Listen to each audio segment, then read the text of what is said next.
All right, we're back. So the adjuster's been out. He or she has determined you need to replace your roof, some gutters, whatever the case might be. And with some of them, they have their computer, everything in the truck, and they print off a statement of loss and sometimes even a check on the spot. They have been so busy, a lot of them prefer to go back to the office, and you'll receive that sometimes a couple days, sometimes a couple weeks, the way some of these companies have been delayed. So when you do receive it, you will receive what's called a statement of loss. It'll itemize, remove 21.7 square of roofing, install felt, drip edge, itemize all those things, this foot of gutters, just a complete evaluation of what they're replacing. So we know what work to do going forward. So complete evaluation, that's the exact basically summary that puts a dollar amount on it. Let's use round numbers and say that the claim is $10,000 and your house is 5 to 10 years old. They're going to hold back 20 to 30% for depreciation. So if you have a $10,000 claim and you have a $500 deductible, that brings it down to $9,500, and let's say they hold back $2,000 for depreciation. Your initial check is going to be $7,500. They may or may not have your mortgage company on the check. It might be just your name, or it might be Susie Smith and City Mortgage. We'll address what to do if that's the case in a minute. But the purpose of depreciation is to make sure people basically are getting the work done, and everybody has, when we speak to the recoverable depreciation, 90-some% of people have full replacement value for your roof, meaning if your roof's 25 years old, you're going to get a brand new roof. They don't depreciate it. Or if it's 2 years old, it doesn't matter if it's 2 years old, 20 years old. If you have full replacement value, which most people do because it's not an expensive rider, you get a new roof, basically. So it'll say on there, recoverable depreciation, that means you get it, or it say non-recoverable. It says non-recoverable, you are not getting that depreciation. So that's on the last page of it. Very clear, recoverable, non-recoverable. So they have basically approved $10,000 for you to spend to get this work done. What a lot of people, I know the economy's tight, so I want to just be upfront about how this works. If you can find somebody that will do the fair market value that Xactimate puts on this work is $10,000. If you can find somebody to do it for the $7,500 that they give you, less than that, if they do it for, let's say, $7,000, then you will save $500 because you received $7,500 and they did it for $7,000. You made $500. To find somebody to do it for 30% less than fair market value is a little scary for most people. So, not to say somebody can't do good work for that. It's very unusual, I guess you could say. So that's the deal on it.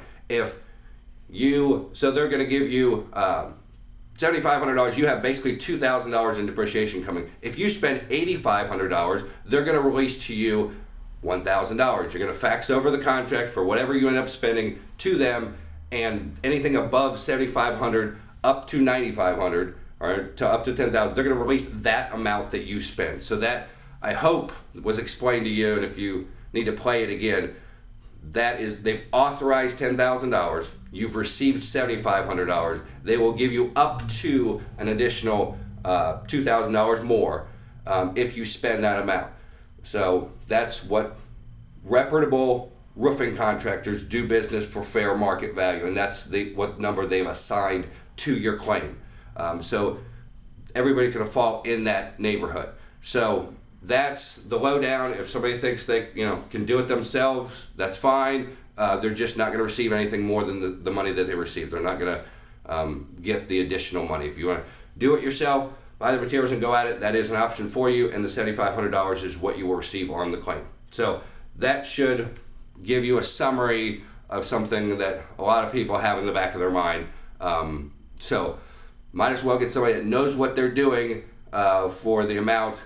Basically, you can save the insurance company some money if you want to go with somebody that charges a lot less. So that's the summary of it. So let's talk about the mortgage company.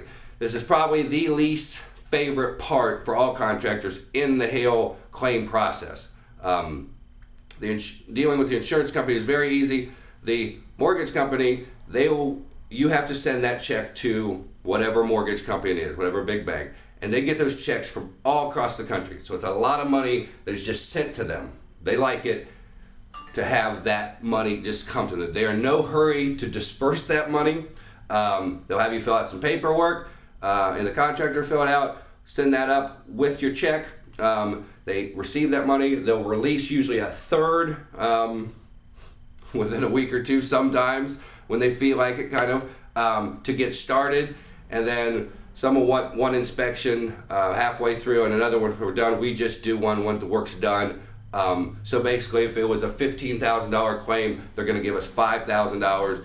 And then once the work's done, they'll send an inspector out to inspect and see that all the work's done that was paid for. You'll have to give them a statement of loss and the contract, and they will sign off, send the report, and then process it and take their time and send the contractor and the homeowner the check for the other $10,000. So basically, we have to wait on our money and bother them to release it. Sometimes that department is not very efficient.